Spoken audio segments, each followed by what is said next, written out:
வணக்கம். இன்று ஜூன் 10ஆம் தேதி என்னென்ன பங்கு சந்தையில் தகவல் சொல்லியிருக்காங்கிறத பார்த்தலாம். வணக்கம். டிஸ்க்ளைமர் தான். நம்ம சேனல் முழுக்க இன்ஃபர்மேஷன் ஷேரிங் சேனல்.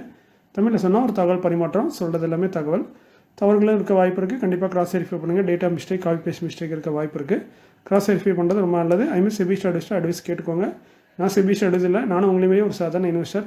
எனக்கு தெரிஞ்ச தகவலை உங்களோட நண்பர்கிட்ட ஷேர் பண்ண மாதிரி உங்கள்கிட்ட ஷேர் பண்ணுறேன். So we are providing only information, no any recommendation. Please consult your financial advisor.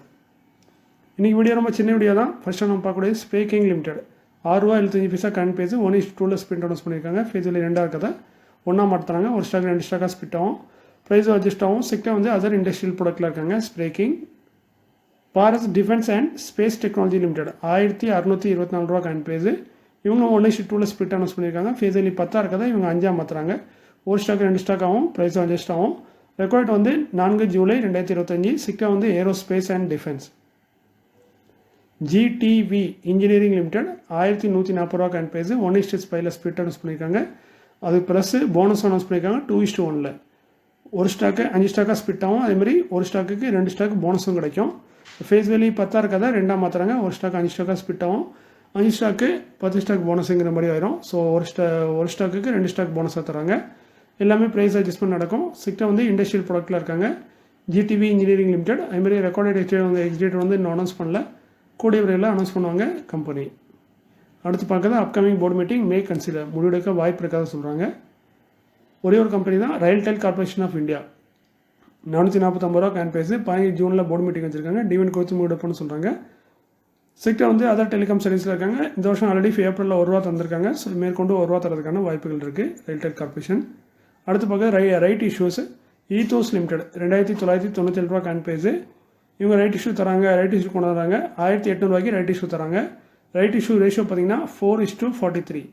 அதாவது நீங்கள் 43 ஷேர் வச்சுருந்தீங்கன்னா 4 ஷேர் வந்து ஆரி ஷேர் வந்து உங்களுக்கு கிடைக்கும். அந்த ஆரி ஷேரை நீங்கள் நார்மல் ஷேராக கன்வெர்ட் பண்ணலாம். அதுக்கு வந்து நீங்கள் ₹1800 பே பண்ணிங்கன்னா உங்களுக்கு நார்மல் ஷேராக கன்வெர்ட் ஆயிரும். ரைட் இஷ்யூ சைஸ் பார்த்தீங்கன்னா 409 கோடி.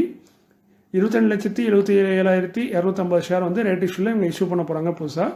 ரெக்கார்ட் வந்து 12 ஜூன். ஸோ 12 ஜூன் வரைக்கும் யாரெல்லாம் ஹோல்ட் பண்ணுறீங்களோ அவங்களுக்கு வந்து ரைட் என்டர்மெண்ட் ஷேர் வந்து கிடைக்கும். அதை வந்து நீங்கள் வந்து நார்மல் ஷேராக கன்வெர்ட் பண்ணிக்கலாம்.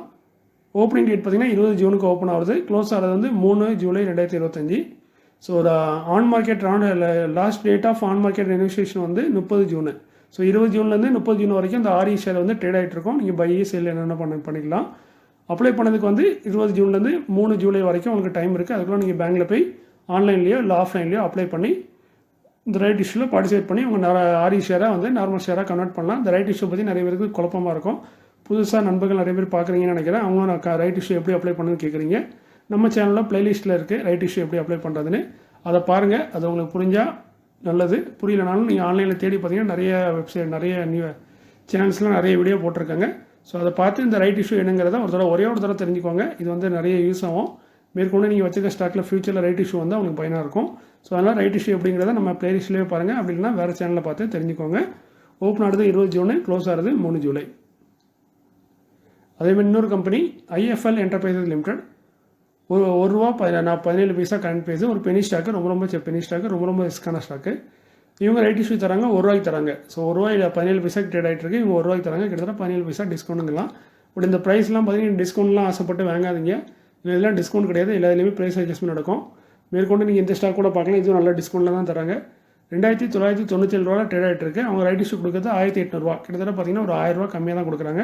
ஸோ இதனால் டிஸ்கவுண்ட்டில் கிடைக்குன்னு சொல்லி ஆசைப்பட்டு இந்த ஸ்டாக்லாம் புதுசாக வாங்கி மாட்டிக்கிட்டாங்க. ப்ரைஸ் அட்ஜஸ்ட்மெண்ட்டுங்கிறது எல்லாத்தையும் நடக்கும். ஆல்ரெடி ஹோல்ட் பண்ணவங்களுக்கு இது ஒரு பெனிஃபிட்டாக இருக்கும். ஆல்ரெடி புதுசாக வாங்குறதுக்கு அட்வைசபிள் கிடையாது. ப்ரைஸ் அட்ஜஸ்ட்மெண்ட்டுங்கிறது நடக்கும். அதேமாதிரி இந்த ஐஎஃப்எல் பார்த்தீங்கன்னா ₹1 ரைட் இஷ்யூ கொடுத்துறாங்க. ரேஷியோ பார்த்தீங்கன்னா 60:91. அதாவது நீங்கள் 91 ஷேர் வச்சுருந்தீங்கன்னா 60 ஷேர் வந்து ஆரி ஷேர் கிடைக்கும். ரைட் இஷ்யூ சைஸ் பார்த்தீங்கன்னா 49 கோடி. 49 கோடியே 14,76,620 ஷேர் வந்து ரைட் இஷ்யூவில் இஷ்யூ பண்ண போகிறாங்க. ஸோ 49 கோடி கம்பெனி இது மூலமாக கலெக்ஷன் பண்ண போகிறாங்க. இந்த கம்பெனி இதோட 3வது ரைட் இஷ்யூ கொண்டு வந்திருக்காங்க. ஸோ இதுக்கான ரெக்கார்ட் பார்த்தீங்கன்னா 13 ஜூனு 2025. இஷ்யூ ஓப்பன் ஆகுது பார்த்தீங்கன்னா 19 ஜூனுக்கு ஓப்பன் ஆகுது.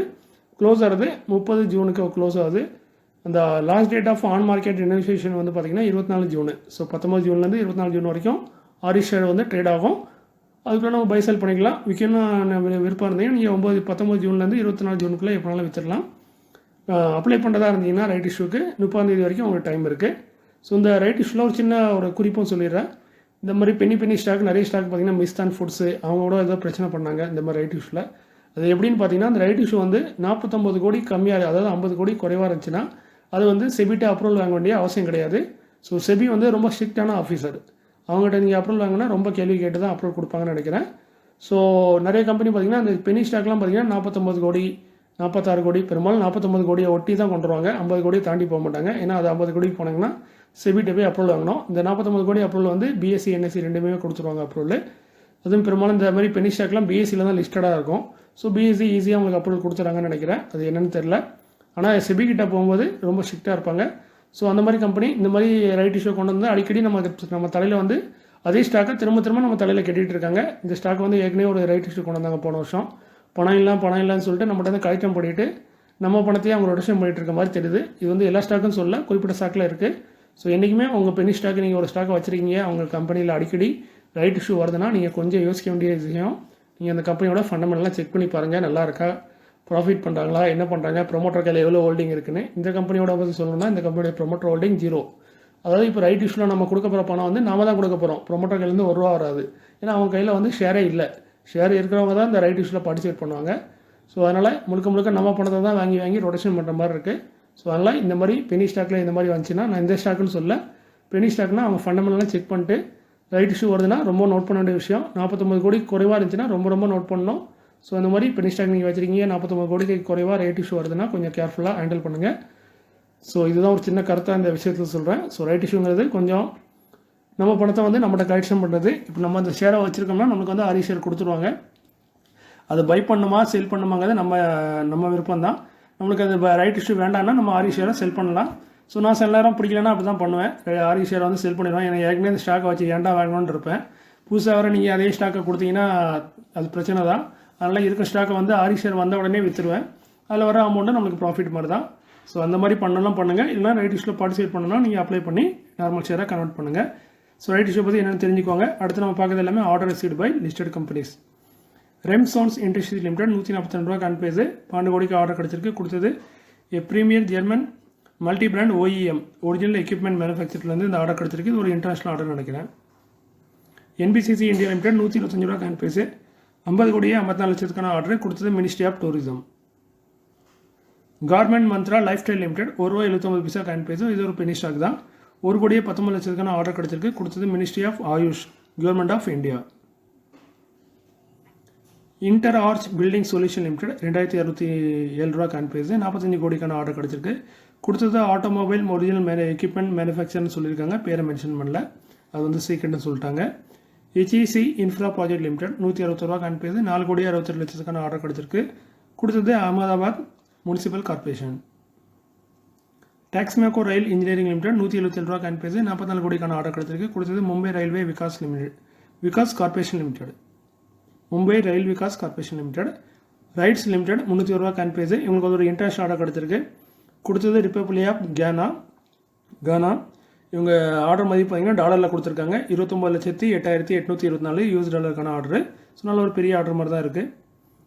மேனன் பீரிங் லிமிடெட் 129 ரூபா கான்பேஸு. இவங்களுக்கு வந்து பார்த்தீங்கன்னா அலிசோன் டிரான்ஸ்மிஷன் அப்படிங்கிற ஒரு கம்பெனியோட டைப் பண்ணியிருக்காங்க. கிட்டத்தட்ட 75 லட்சம் பீசஸ் வந்து சப்ளை பண்ண போகிறாங்க வருஷத்துக்கு. ஸோ இதன் மூலம் இவங்க கம்பெனியில் பார்த்தீங்கன்னா 3.73 மில்லியன் US டாலருக்கான ரெவன்யூ வந்து கிடைக்கும் அப்படிங்கிற மாதிரி சொல்லியிருக்காங்க கம்பெனி. ஸோ நல்ல ஒரு பெரிய ஆர்டர் தான், வருஷம் கிடைக்கவும் வாய்ப்பு இருக்குது. லர்சன் அண்ட் டர்போ லிமிடெட் கான்பேஸ் 3680 ரூபா எல்என்டி. இவங்களுக்கு வந்து ஒரு மேஜர் ஆர்டர் கிடச்சிருக்கு. இது இந்தியாலையும் கிடச்சிருக்கு, அப்ராட்லையும் கிடச்சிருக்கு. ஸோ மேஜர் ஆர்டர்னு சொன்னாலே 5000 10,000 கோடிக்குள்ளே இருக்கும். ஸோ நல்ல ஒரு பெரிய ஆர்டர் தான் நம்ம லர்சன் அண்ட் டர்போக்கு. அடுத்து டாடா மோட்டரில் ஒரு சின்ன அப்டேட் தான். 732 ரூபா கான்பேஸு. இவங்க வந்து இந்த மெர்ஜரை பற்றி அனௌன்ஸ் பண்ணியிருந்தாங்க ஆல்ரெடி. மெர்ஜரை வந்து முதல்ல ஸ்டார்ட் பண்ணது பார்த்தீங்கன்னா அனௌன்ஸ் பண்ணது மார்ச் 2024. அதாவது ஆகஸ்ட் 1 வந்து போர்டு வந்து அப்ரூவல் கொடுத்தாங்க இந்த சிங்கம் அர்ஜுமெண்ட்டுக்கு, அதாவது இந்த கமர்ஷியல் வெஹிக்கிளாக பிரித்து எடுக்கிறதுக்கு. அதுதான் February 2024 NOC from BSc and NSC. August 1 வந்து போர்டு அப்ரூவல் கொடுத்தாங்க. பட் பிஎஸ்சியில் வந்து என்எஸ்சியில் வந்து அப்ரூவல் வந்து 2025 Februaryயில் கிடச்சிது. பட் இவங்க 2024 தப்பாக மென்ஷன் பண்ணியிருக்காங்க. ஸோ பெரிய கம்பெனியில் கூட இப்படி சின்ன தவறுகள் நடக்கும். ஸோ அதனால் நாம தவறு பண்ணுறதுல பெரிய விஷயம் இல்லை. ஸோ அதனால் இது வந்து 2025 புரிஞ்சிட வேண்டியதான். அவங்க பை மிஸ்டேக்காக போட்டிருக்காங்க. ஸோ நம்மளாம் யூகிக்க வேண்டியதான். ஆகஸ்ட்டுக்கு அப்புறம் February தான் வரும். அது 2025ங்கிறத 2024 போட்டாங்க. ஸோ பிஎஸ்சி என்எஸ்சி அப்ரூவல் கிடச்சிட்டு 2025 வந்து என்சிஎல்டி அவங்க வந்து ஷேர் ஹோல்டர்ஸ் மீட்டிங்கை அரேஞ்ச் பண்ணுங்க அப்படின்னு சொன்னாங்க. ஸோ ஷேர் ஹோல்டர் மீட்டிங்லையும் மே 6ஆம் தேதி வந்து அப்ரூவல் கொடுத்துட்டாங்க இந்த மாதிரி டிமெர்ஜ் ஆகிறதுக்கு. ஸோ மேற்கொண்டு இது எப்போ டிமெர்ஜ் ஆகி ஃபுல்லாக கம்ப்ளீட் ஆகும்னு பார்த்தீங்கன்னா ஜூலை 1ஆம் தேதி வந்து அப்பாயின்மெண்ட் டேட்டுன்னு ஃபிக்ஸ் பண்ணிட்டாங்க. Demerger of commercial vehicle undertaking and amalgamation of TMPVL into TML. அதாவது ஜூலை 1ஆம் தேதியிலேருந்து அப்பாயின்மெண்ட் டேட்டு அன்னிலேருந்து அது தனியாக ஆயிரும் கமர்ஷியல் வெஹிக்கிள். பட் நம்மளுக்கு ஒன்றும் ஆகாது, அவங்க இது வந்து பிஸ்னஸ் வந்து தனியாக பிரிச்சிருவாங்க. ஸோ இது வந்து முடியறதுக்கு பார்த்தீங்கன்னா September to December 2025. So December வரைக்கும் நீங்கள் காத்திருக்கணும். இன்னும் என்னென்ன பெண்டிங் இருக்குதுன்னு பார்த்தீங்கன்னா ஃபைனல் NCLTலேருந்து ஃபைனல் அப்ரூவல் வரணும். ஸோ அது வந்ததுக்கப்புறம் தான் ரெக்கார்ட் அனௌன்ஸ் பண்ணுவாங்க. ஸோ ரெக்கார்டேட்டில் யாரெல்லாம் நீங்கள் டாடா மோட்டார் கம்பெனி ஹோல்ட் பண்ணுறீங்களோ அவங்களுக்கு வந்து புதுசாக டாடா கமர்ஷியல் வெஹிக்கிள் வந்து கிடைக்கும். இதை பற்றி நம்ம ஆல்ரெடி வீடியோ போட்டிருந்தோம், இவங்க எப்படி பேர் மாற்ற போகிறாங்கன்னு. அதை தான் திரும்ப ஒரு தடவை ரீகால் பண்ணிடுறேன். அந்த வீடியோ பார்த்துட்டு நண்பரோட கமெண்ட் பண்ணியிருந்தாரு இது மாதிரி எனக்கு ஒன்றுமே புரியல அப்படின்ட்டு. ஸோ அது திரும்ப நான் சிம்பிளாக சொல்லிடுறேன். இப்போ என்ன பண்ணுவாங்கன்னா NCLT அப்ரூவல் கிடைச்சதுக்கப்புறம் ரெக்கார்ட் அனௌன்ஸ் பண்ணுவாங்க. டாடா மோட்டர்லேருந்து டாடா கமர்ஷியல் வெஹிக்கிளை பிரிச்சிருவாங்க. அந்த ரெக்கார்ட் அன்றைக்கி பிரிஞ்சிடும். பிரிஞ்சதுக்கப்புறம் என்ன ஆகும்னா அந்த டாடா கமர்ஷியல் வெஹிக்கிளை வந்து லிஸ்ட் பண்ணுவாங்க. அதேமாதிரி நீங்கள் இந்த ஸ்டாக் ஆல்ரெடி வச்சுருப்பீங்க டாடா மோட்டரை. ஸோ அந்த ரெக்கார்டுக்கு அப்புறம் அந்த டாடா கமர்ஷியல் வெஹிக்கிள் பிரிஞ்சிடும். அது லிஸ்ட் ஆகிறதுக்கு டைம் ஆகும். இந்த கேப்பில் பார்த்தீங்கன்னா டாடா மோட்டர் லிமிடெட் வந்து டாடா மோட்டர் பேசஞ்சர் வெஹிக்கிளாக மாற்றிடுவாங்க. ஏன்னா கமர்ஷியல் வெஹிக்கிள் பிரிஞ்சு போயிட்டு ஸோ இருக்கிறது பேசஞ்சர் வெஹிக்கிள் தான். ஸோ இந்த கம்பெனியோட பேரை வந்து டாடா மோட்டார் பேசஞ்சர் வெஹிக்கிள்னு பேரை மாற்றிடுவாங்க. TMPVLன்னு சுருக்கமாயிரும். அதுக்கப்புறம் கமர்ஷியல் வெஹிக்கிள் வந்து லிஸ்ட் பண்ணுவாங்க. கமர்ஷியல் வெஹிக்கிள் வந்து லிஸ்ட் ஆனதுக்கப்புறம் அந்த கமர்ஷியல் வெஹிக்கிளுக்கு பேர் வந்து டாடா மோட்டார் லிமிடெட்னு பேரை மாற்றிடுவாங்க. ஸோ இப்போவும் உங்களுக்கு கொஞ்சம் கன்ஃபியூஸாக இருக்கலாம். இப்போ இருக்க கம்பெனி நீங்கள் ஹோல்ட் பண்ணிங்கன்னா உங்களுக்கு வந்து புதுசாக ஒரு ஸ்டாக் கிடைக்கும். அது வந்து Tata motor commercial vehicle. So இப்போ நீங்கள் வச்சிருக்க அந்த டாடா மோட்டார் லிமிடெடை வந்து டாடா மோட்டார் பேசஞ்சர் வெஹிக்கிள்னு மாற்றிடுவாங்க. புதுசாக வரக்கூடிய கம்பெனிக்கு வந்து டாடா மோட்டார் லிமிடெட்னு பேர் வச்சுருவாங்க. ஸோ நீங்கள் இதில் ஒரு ஸ்டாக் ஹோல்ட் பண்ணிங்கன்னா அதில் ஒரு ஸ்டாக் உங்களுக்கு கம்பல்சரியாக கிடைக்கும். அதுமாதிரி ப்ரைஸ் அட்ஜஸ்ட்மெண்ட் நடக்கும். அந்த ரெக்கார்ட் அன்றைக்கி பார்த்தீங்கன்னா அந்த புது கம்பெனி பிரித்து எடுக்காங்களோ அதோட அமௌண்ட்டை வந்து குறைப்பாங்க. அதில் அது வந்து ஃப்ரீலாம் கிடையாது. நீங்கள் இதை ஹோல்ட் பண்ணுறாலும் அந்த ஸ்டாக் வந்து உங்களுக்கு கிடைக்கும், அவ்வளோதான். அதுமாதிரி இந்த ரேஷியோ பார்த்தீங்கன்னா as on appointment date July 1ஆம் தேதி பார்த்தீங்கன்னா அசெட் ரேஷியோ இந்த ரெண்டு கம்பெனிக்குள்ள அசெட் ரேஷியோ பார்த்தீங்கன்னா passenger vehicle and commercial vehicle expected to 60-40. அதாவது பார்த்தீங்கன்னா பேசஞ்சர் வெஹிக்கிளில் 60%, கமர்ஷியல் வெஹிக்கிளில் 40% அசெட் இருக்க மாதிரி சொல்லியிருக்காங்க இந்த அப்பாயின்மெண்ட் டேட்டில், அதாவது ஜூலை 1ஆம் தேதி. ஸோ இந்த ரேஷியோவில் அவங்க ஆல்ரெடி இருக்க அசெட்டை தனியாக பிரிச்சுருவாங்க. பேசஞ்சர் தான் பேசஞ்சர்கிட்ட பிரிச்சுருவாங்க, கமர்ஷியல் பிரிச்சுருவாங்க. ரெண்டுக்குமே காமனான சில அசெட் இருக்கும். அந்த அசெட்டை பார்த்தீங்கன்னா 60:40ங்கிற ரேஷியோவில் பிரித்து தனித்தனியாக கொடுத்துருவாங்க. அந்தந்த கம்பெனிக்கு மேனேஜ்மெண்ட்லாம் தனித்தனியாக ஆயிரும். எல்லா ஸ்டாஃபும் அப்படியே தான் இருப்பாங்க. கம்பெனி மொத்தம் 2 லிஸ்டட் கம்பெனியாக ட்ரேட் ஆகிட்டு இருக்கும் மார்க்கெட்டில். இதனால அவங்க பிஸ்னஸ் வந்து தனியாக இம்ப்ரூவ் ஆகிறதுக்கு ரொம்ப வாய்ப்பு இருக்குங்கிறதால தான் இந்த டிமெர்ஜரே பண்ணுறாங்க. ஸோ நீங்கள் டாடா மோட்டார் ஹோல்ட் பண்ணால் உங்களுக்கு டாடா மோட்டார் கமர்ஷியல் வெஹிக்கிள் வந்து புதுசாக ஒரு ஸ்டாக்கு உங்களுக்கு கிடைக்கும். பட் இது வந்து டிசம்பர் 2025 வரைக்கும் உங்கள் அக்கௌண்ட்டில் வந்துடும் அப்படிங்கிற மாதிரி சொல்லியிருக்காங்க. இது வந்து ஒரு யூகம் தான், கன்ஃபார்மாக கிடைக்கும்னு சொல்ல முடியாது. டேட் கொஞ்சம் முன்ன பின்ன மாறலாம். பட் 2025க்குள்ளே உங்களுக்கு வந்து இந்த ப்ரொசீஜர் எல்லாம் கம்ப்ளீட் ஆகி உங்களுக்கு புது ஸ்டாக் கிடைச்சிருங்கிற மாதிரி கம்பெனி அனௌன்ஸ் பண்ணியிருக்காங்க. இதுதான் ஒரு சின்ன அப்டேட்டு. அடுத்து பார்த்தீங்கன்னா நண்பர்கள் நிறைய பேர் கேட்டிருந்தது இந்த ஸ்டாக்கு தான், SEPC லிமிடெட் ₹13.28. இவங்க இதில் வந்து ரைட் இஷ்யூ வந்திருக்கு. அந்த ரைட் இஷ்யூ ஆக்சுவலி அவங்க அக்கௌண்ட்டில் கிரெடிட் ஆகிட்டு நேற்று ஷேர் ரெக்கார்ட்லாம் ஆல்ரெடி முடிஞ்சுது 23 மேல. ஸோ புதுசாக ரெகுலராக பார்க்குறவங்க ஸ்கிப் பண்ணிட்டு போயிருங்க, முடிஞ்ச நியூஸு. இதுக்கப்புறம் நியூஸ் இல்லை. அந்த நண்பர்களுக்கு கேட்டவங்களுக்கு மட்டும்தான் இது பதில். ஸோ நீங்கள் இந்த ஸ்டாக்கை ஹோல்ட் பண்ணிங்கன்னா உங்களுக்கு வந்து ரைட் இஷ்யூ வந்து ஷேர் வந்து அக்கௌண்ட்டில் கிரெடிட் ஆகிருக்கும். இப்போ வந்து அதுக்கு டைம் இருக்குது. 9 ஜூனில் கிரெடிட் ஆகிட்டு 23 ஜூன் வரைக்கும் நீங்கள் அப்ளை பண்ணலாம். பேங்க்கில் போய் அப்ளை பண்ணலாம், இல்லை ஆஃப்லைன்லேயும் பேங்க்கில் போய் அப்ளை பண்ணலாம், இல்லை ஆன்லைன்லேயும் அப்ளை பண்ணலாம். அது உங்கள் விருப்பம். அது எப்படிங்கிறத நம்ம சேனலோட ரைட் இஷ்யூ பிளேலிஸ்ட்டை பார்த்து தெரிஞ்சுக்கோங்க. அப்படி முடியலன்னா வேறு சேனலை பார்த்து தெரிஞ்சுக்கோங்க. அதேமாதிரி இந்த அப்ளிகேஷன் பார்த்தீங்கன்னா இது வந்து பார்ட்லி பெய்டாக தான் இருக்கும். நீங்கள் 10 ரூபா கொடுக்கணும். அந்த 10 ரூபா வந்து முழுசாக கொடுக்கக்கூடாது. ஃபஸ்ட்டு நீங்கள் அப்ளிகேஷன் பண்ணும்போது 5 ரூபா கொடுக்கணும். பேலன்ஸ் 5 ரூபா வந்து இன்னொரு தடவை வந்து கம்பெனியை உங்களுக்கு மெயில் பண்ண மாதிரி கேட்பாங்க, பேலன்ஸ் 5 ரூபாய் தாங்கன்னு. அது 1 மாதம் கூட ஆகலாம், கொஞ்சம் டைம் ஆகலாம். ஸோ அந்த டைமில் மேற்கொண்டு 5 ரூபாய் நீங்கள் கொடுக்கணும். ஸோ இந்த மாதிரி பார்ட்லி பெய்டு வச்சுருக்கீங்கன்னா, இந்த மாதிரி ஒரே பேமெண்ட்டாக வாங்காமல் பார்ட்டாக EMIயில் வாங்கினாங்கன்னா அது கொஞ்சம் தலைவலி பிடிச்சது. ஏன்னா திரும்ப அவங்க கேட்கும்போது நீங்கள் அதே பேமெண்ட்டை கொடுக்கணும். அப்படி கொடுக்கலன்னா இந்த ஸ்டாக் வந்து வீணாக போயிடும். ஸோ இந்த மாதிரி ஸ்டாக்கை ஹோல்ட் பண்ணிங்கன்னா ஷேரை பற்றி அப்பப்போ மெயில் வந்துகிட்டே இருக்கும். அந்த மெயிலை நோட் பண்ணிட்டே இருங்க. இப்போ கூட உங்களுக்கு மெயில் அமைச்சிருப்பாங்க, இந்த பேங்க்கில் அப்ளை பண்ணதுக்கான லெட்டர்லாம் அமைச்சிருப்பாங்க. ஸோ அதை நீங்கள் டவுன்லோட் பண்ணி பிரிண்ட் எடுத்து அதில் 2வது பேஜில் வந்து நிறைய டீட்டெயில் இருக்கும். உங்கள் டிமெட் அக்கௌண்ட் இந்த டீட்டெயிலாம் கொடுத்து ஃபில் பண்ணி உங்கள் பிரான்ச்சில் போய் கொடுத்தீங்கன்னா அவங்க வந்து அமௌண்ட்டை பிளாக் பண்ணுவாங்க. ஷேர் வந்து அலாட்மெண்ட் ஆன அன்றைக்கி அந்த ஒரிஜினல் ஷேர் அலாட்மெண்ட் ஆகும்போது அந்த பேமெண்ட்டை கட் பண்ணிடுவாங்க. ஒரு IP அப்ளை பண்ணுற மாதிரி இருக்கும் இது.